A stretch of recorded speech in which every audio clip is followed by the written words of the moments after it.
24 ঘন্টা পরে ওই 15টা সি বম্ব তোমার নতুন ইয়টের চারপাশে ফাটবে। হে বাবা, আর ভিডিও শুট করবার আগে এগুলোকে আমরা টেস্ট করেছি, এগুলো প্রচন্ড শক্তিশালী। 15খানা বড়। শন পরের দিন সকালে ঘুম থেকে উঠেই কাজ শুরু করে দিল, কিন্তু খুব জোরে ঝড় বৃষ্টি হওয়ার কারণে ও ক্রেন ব্যবহার করতে পারেনি। এটা খুবই খারাপ হলো, আমাদের সবকিছু এখন নিজেদের হাতে করতে হবে। তুমি ইয়টে প্যাডিং করবে কিভাবে?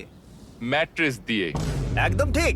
শনের বড় প্ল্যান হলো ম্যাট্রেস, আর ওয়ার্কাররা শহরের প্রত্যেকটা ম্যাট্রেস নিয়ে চলে এলো। এই যে ম্যাট্রেস গুলো রয়েছে সব কটাকে আমরা ইয়টটার চারিদিকে এখন লাগিয়ে দেবো। এই তো খুব ভালো হচ্ছে, সব জায়গায় লাগিয়ে দাও, পুরো ইয়টটা ঘিরে দাও। এটাকে আর কোনো দিক থেকে ইয়ট মনে হচ্ছে না, মনে হচ্ছে অনেক ম্যাট্রেস পড়ে আছে। আর 2 ঘন্টা পরে আমরা মাইনগুলো ফাটাতে চলেছি, কিন্তু দেখে মনে হচ্ছে ও কোনো প্রস্তুতি নেয়নি। এগুলো খুব ভারী। তোমরা ভাবতে পারছো ক্রেন থাকলে কতটা কাজটা সহজ হতো? আর যদি এখানে জল না থাকতো তাহলেও অনেক সহজ হতো, তাই না?